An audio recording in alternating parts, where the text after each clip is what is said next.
Hello and welcome to They Think It's All Rover. Today, again, definitely not Rover. This is a Ford Mondeo.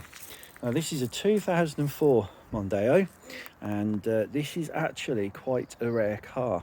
We are going to talk to the owner of this car. His name's Dan, he's a friend of mine, and we are actually going to find out why this car is actually quite rare. So my first impressions of these, I've actually had one of these. I didn't have much success with it though. Mine was a 1.8 and unfortunately the previous owner had bodged the fuel pump and done all kinds of skullduggery with it, and yeah, it was in a bad way. So driving it back from the dealership, it was actually really nice. So I actually quite like that, and I do actually like Fords. I've had a couple of Escorts, Mark 5, Mark 6, which I really liked. So yeah, I'm quite a fan of the Ford. So this one is actually a TDCi, and as we already said, it's on a 2004. My friend Dan's owned this for a number of years, and these by all accounts are actually quite rare. This one has got some interesting patina on it, which Dan is going to sort out in the future, because he's actually going to return it to its original factory condition, which would absolutely be lovely to see that, and hopefully I will be able to put it back on the channel when all that work has been completed. Let's just have a quick look inside. One thing that I like about these was the steering wheel. Hopefully I won't set the alarm off. So inside here we have, I'm just going to straighten the steering wheel because that. So inside here we have really nice half leather seats that are in remarkable condition. Very nice indeed. We have a really nice analog clock there. I've always liked the analog clocks in these. I think this might have originally come with a Sony head unit. Those really nice shiny ones. I may be wrong, I'll have to ask Dan, but let's just jump on the board. So first impressions, the seats are very supportive, very comfortable indeed. Features on this one, so we have it looks like an aftermarket JVC head unit, which is touchscreen. We've also got climate control, and we have dual heated seats as well, with and they look like they're adjustable as well, which looks really good. I think we have cruise control as well as a feature. So yeah, they're really nice interiors. They're very basic looking, but they are really nice. And like I say, I do like it when the original, I think, Sony head units are in these. My sister-in-law has a Ford Focus of this year, and it has got one of those Sony head units in it. That's cool. That does not look like a cup holder. I love how that actually comes out there. That's really good. So that's a really nice feature. So we've got electric windows all round, and there's Dan, the owner. And let's have a quick look in the back. So again, really nice seats in the back, and we have a armrest for rear passenger comfort. So that's really nice. And boot as well. Let's have a look in the boot. If it opens, there we go. Oh, that, wow. So the boot on this is absolutely cavernous. He's literally got a garage in here, and I think I could probably put my Metro in here too. We have a Mutant sub, which I bet that gives all of the tunes. But yeah, that looks really good. I reckon you'd get quite a lot of stuff in that with the seats down. I believe they did an estate one of these, which would have given you even more room than the saloon. Boot's really heavy. There we go. But it's really nice. But there we go. We've got the bonnet. Miraculously, through the power of television, the bonnet is up. So here we have the DuraTalk TDCi. Standard, they push out brake horsepower. So 130 brake. This has been It's been tuned. tickled a bit. It's running just under 240. 240 brake horsepower, so it doesn't hang about. We've got a really, really nice K&N filter on there, which looks good. Very, very tidy as well. So yeah, so let's have a chat with the owner. This is Dan. In the background is Monique. Hi, Monique. So Dan, how long have you owned this car? Well, actually bought it in 2008. So I've owned this for a long, long time. Always wanted a Mark III Mondeo. I had a Mark II Mondeo that was heavily modified. As you can tell, I've been through Mondeos. I was a member of the Mondeo enthusiast group back in the day, and obviously we go through. I've had Mark 1s, Mark 2s, Mark 3s, Mark 4s, and at the moment we've got 2 Mark 5s and this Mark 3. This is also theirs. That's a very, very nice car indeed. Again, that's a one of one. That's a one of one, that One one. of one. That was a actual build from Ford. My father actually asked for that particular car to be made. That's really special. When he ordered it, Yeah. Unfortunately, he can't fit into a Mondeo anymore. Yeah. It's too low. So Yeah. what was it? Puma, I think it is now. And Okay. he gave us that. So Nice. But yeah, this basically 2008. I bought it. Had it. It was 54,000 miles on the clock when I bought it. Full service history. One owner from new. So Brilliant. it was a very good car. Local car dealer at the time. Had it sat on the forecourt. I watched it for about 3 months go down in price, and just happened to come in at the right price, so we decided to buy it. Nice. Um, So is it actually a 2004? It's actually a 2004. The number plate is exactly right. Right, It is. okay. They are personal plates. Yeah. That actually, my wife Monique has actually bought both plates. So, Mon is in Yeah. Mon is in Monique. So I was just commenting earlier. I was talking to my partner. That's a 2004. This is a 2015. So it's 2015. The difference in size is actually quite staggering. Yeah. It's how the progression of the Mondeo has changed. There was that's a Mark. That's a Mark 5. Five, So so there was two versions two- of the Mark 4 between this one Okay. and the Mark 5. Yeah. There is actually 2 versions of the Mark 3. Okay. This is actually a facelift Mark 3. Right. So into 2003, 2004, they changed the interior slightly. You got climate control rather than the normal fan heater with the Yeah. aircon dials. Nice. The interior seats are slightly different, and basically on the standard ones, not the Zetec S, they had like a cutout on the bumpers which had like a triangular fog light rather than the standard Nice. fog light. So there was a few subtle changes. Yeah. With this, the Zetec S, it was basically the poor man's ST. Right.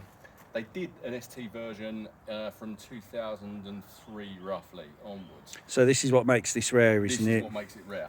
Okay. What makes it even rarer than that is it's actually the diesel.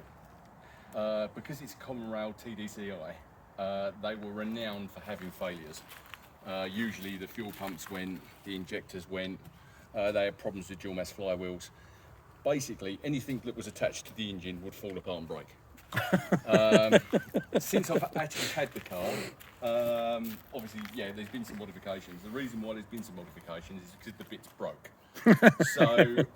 So it's more replaced than modified. It's more replaced than modified. I had it from 54,000 up to 75,000 miles. Nice. And the dual mass flywheel gave up on me. Started rattling. That isn't cheap on any car, is it? It's a £1,200 job. Yeah, we had one on our Honda Civic. Yeah. Same. The So- problem is that the engines are just too powerful for the Exactly, clutches, that's and what happened. yeah, So when I actually had that swapped over, my local mechanic that was doing the cars at the time, unfortunately he's recently passed away, Oh. Tim, he spoke to me and I said to him, look, I want a better clutch and I want a better mass flywheel. So we put the Sachs dual mass planetary flywheel in, which is different to the standard dual mass, and I put a AP Racing 4-pedal clutch in it. Right. So the clutch biting point is very, very low down, and when it grabs, it does grab. right. But it was the ideal time to put it in. Nice. Whacked it in the car. Never had to replace it since. It's on 160,000. So the actual reliability of it is great. Yeah. I had an injector go on me on the M1 coming, or A1 actually, coming back through Doncaster. Yeah. End up on the low loader going home, which is a bit of a shame. So that was 300 quid for an injector. Just for one Just injector. one injector. and it could have been the pump breaking down. So Right. there's a possibility it could have been that. Okay. But they tried the injector worked. Wow. So we gave the car back. So in 2012, my dad decided to buy himself a brand new car. He had a Mark IV Mondeo 2009 gear. Yeah. Saloon, very rare.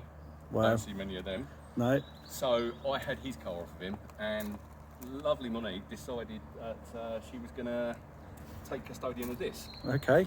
So she had the Good choices. Absolutely. Yeah. She'd never driven something as powerful as this before. So she'd had a 1.6 Corolla. Yeah.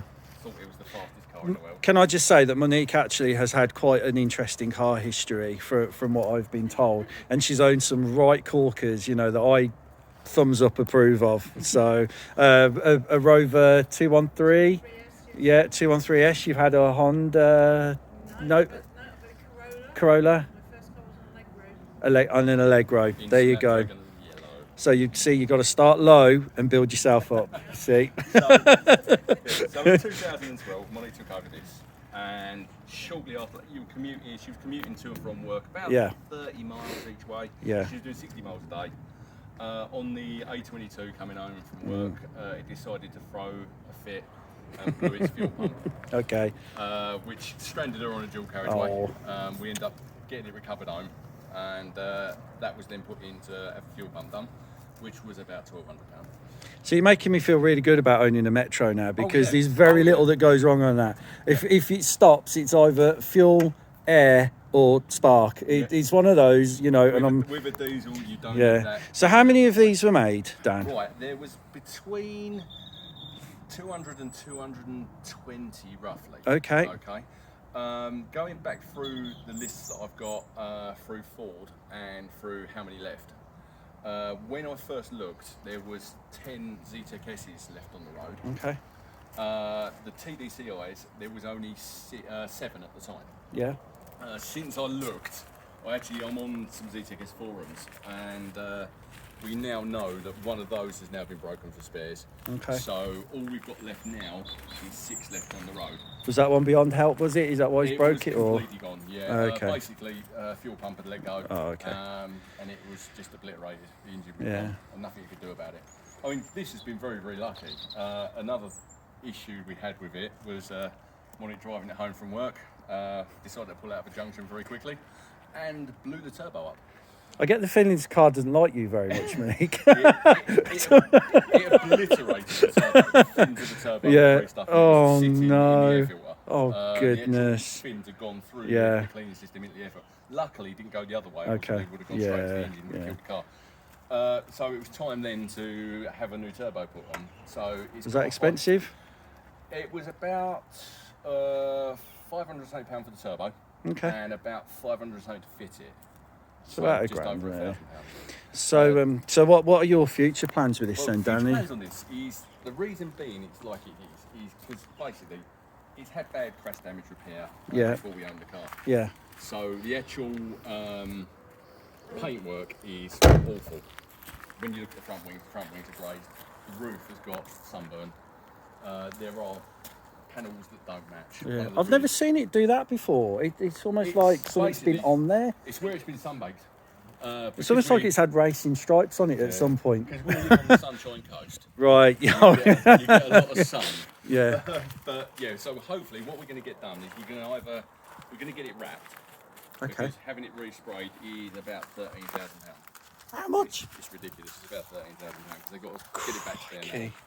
metal. Because of the damage, it's got to Yeah. get back to bare metal. Yeah. So we're looking at a place to get it wrapped. The problem you've got with these is the body kits on these are so rare to find. Yeah.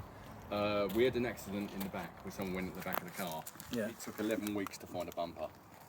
Because the Zetec S is a different body kit to the ST. Right. So when you look at an ST Mondeo, it looks very similar, but the ST kit is deeper, it's slightly wider, the wings are different. Yeah. There's little subtle changes. So it was the introduction of the ST that Yeah. actually got Basically, stop these yeah, cars stop being these built. from actually So, getting out. so basically, Dan was telling me that you had the Zetec and the Zetec S. The Zetec S was the sporty version because at the time there was no ST that was out at the time. Yeah. So when that came out, obviously the poor Zetec S got Exactly, just basically put back to the superseded. superseded, and then they phased them out basically Yeah. in 2005. Okay. But Yeah. there wasn't many sold between 2004 Yeah. and 2005. I think something stupid like 10. Okay. So, you know, Yeah. it is a very, very rare car. Yeah. It has got another difference I've got on it is the wheels. Yeah. It's not got the standard Zetec S wheels on it, unfortunately. Yeah. These are actually from a 2009 Mondeo Titanium X Sport, Nice. which are the 18-inch snowflakes. The reason why I haven't got the Zetec S wheels is we did have them, Yeah. but they were so corroded they were letting out that the tyres kept going down, Okay. and you couldn't get them refurbed because they were a diamond cut. Right. They were so Yeah. bad that I ended up Just basically putting another set of wheels on Yeah. it, Yeah. which were in really, really good condition. So Yeah. a friend of mine, luckily around the corner from us, actually had a set Yeah. and gave them to us. So, you know, that wasn't too Are there bad. any features on the car that you particularly love, or are you just The stereo, the stereo is good. you have many bases in that? Oh yeah, it is very, very loud. I mean, tomorrow at the show you might be able to hear it. I might set it up and turn it on Yeah. here. So the show that Dan's referring to is tomorrow. We're all off to Rustival, Yeah. which is held at Gaydon at the British Motor Museum. Yeah. Hopefully the weather will be nice, but this is the reason why we're all here now. My good friend Paul from Antwerp, he's coming over. He's brought his red Streetwise as well, so he's actually on his way now because we're all going to head off for dinner at some point. Yeah, definitely. But yeah, so what we'll do is in the next clip we'll be out and Dan will be taking me for a drive in it, and then we'll talk more about its performance, the handling, and just general day-to-day living. Okay, so thanks very much anyway for that, Dan. No problem. And lovely to hear from you both about your experiences with this lovely rare car. Okay, so let's move on to the drive-in.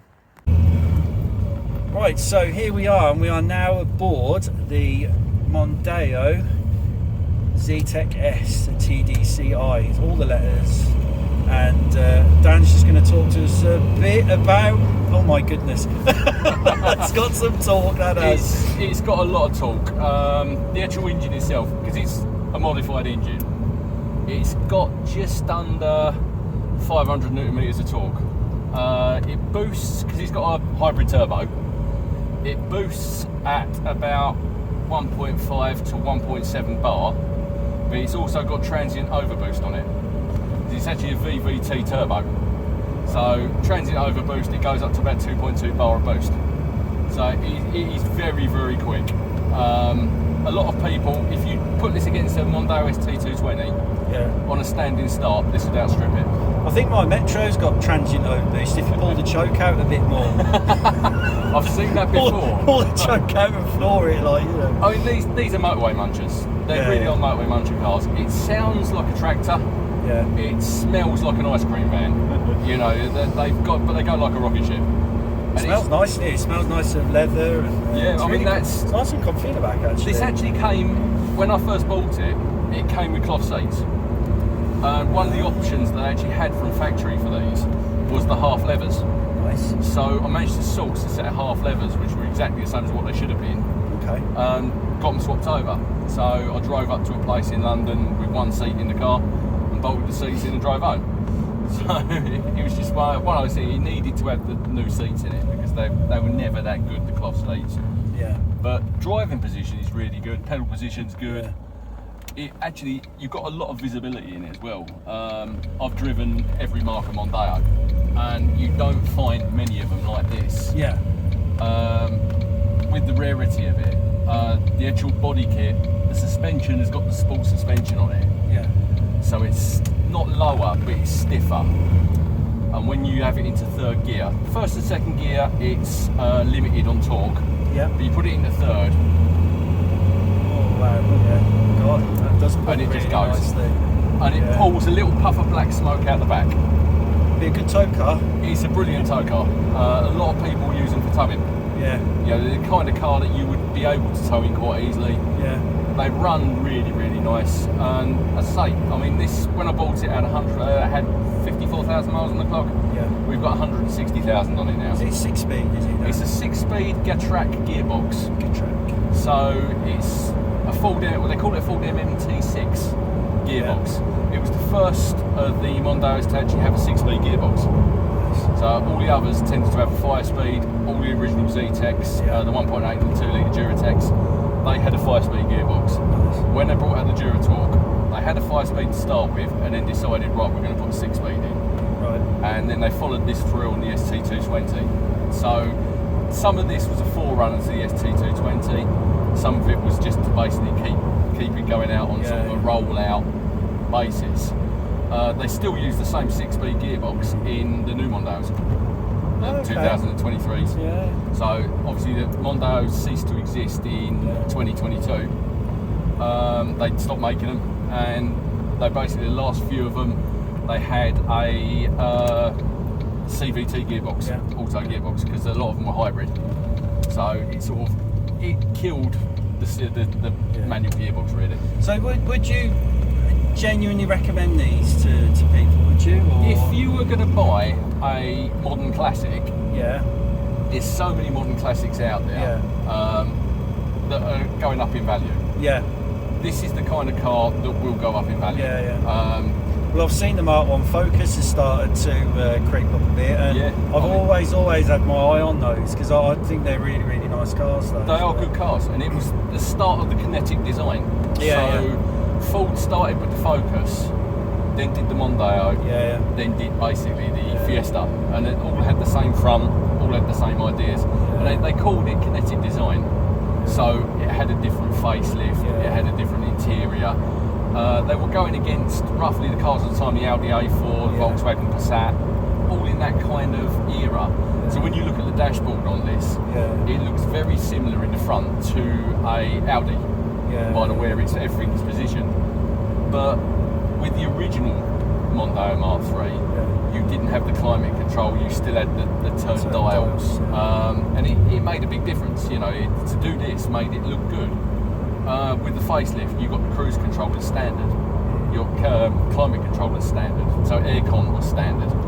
So there was all those little bits and pieces that made the car a lot more worthwhile. You know? I was really good. Mine just was rubbish. I really wanted to love that car, and I only had it for like I say a few days. And then I'd found out someone had done some skullduggery in the fuel pump area, and it was game over for it. But it was so easy to do that with. It was a lovely green as well. It was a lovely green car, you know, and the paintwork was immaculate. Even driving it back from the dealership, it was really nice. But what happened was I parked it on my drive, which was quite steep. So all the fuel ran away from the fuel pump, and obviously the fuel pump had gone. So when I came to start it, I wasn't getting any fuel through, which then the AA came out, lifted the back seat and found that someone had chopped half of the back of the car out to try and get to the fuel pump. So it was a shame. I couldn't find another one that was in my budget. You see, it was only like a few £100. You know, I think he'd had it on his books for a long time. He just wanted it shifted. So the thing with the Mark III Mondeo is a bit like the Mark II and the Mark 1. They depreciated in value so much from when you drove them off the forecourt. So if you managed to get one brand new, you'd pay between say £15,000 to about £20,000. As soon as you drive it off, that's it. It's down to £10,000. After a year, it'd be £10,000. So they were a very cheap motoring for second-hand car market. So 3-4 years old, 30,000 miles, you could pick one up for probably about £3,000. So the late great Griff, he had a Mark. He had a Mark III, and it was an estate, wasn't it? It was an estate ST220. Lovely so colour that. It was imperial blue. Absolutely beautiful colour. But it was a rare estate. And there wasn't many of them produced. There was only 37 of them produced. So he had one of 37. There was a few of them left on the road, but there wasn't many imperial blue ones. So it was one of these cars where you think to yourself, well, they're a nice car. The only thing with them is the price of the actual tax on them is ridiculous. I can imagine. because they're a V6, Yeah. you look at the costings for car tax, I think it's about £600 and something a year. Right, yeah. So it's just not worth it. So for the viewers that don't know, there was a lad or a gentleman called Griff. He was part of the Mondeo crew. I briefly met him at the last Rustival. Everyone that met him said he was a lovely bloke.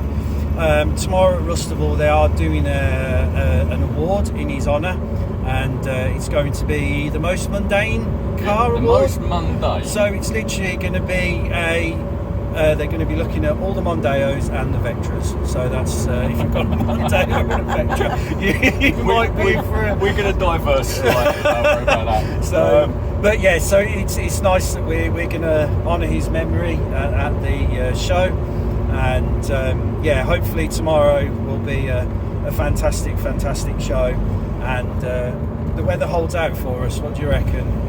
I'm hoping so. Fingers crossed. Fingers crossed. You never know. So just before we go, put your foot down, Dan, and then we shall say goodbye. Here we go.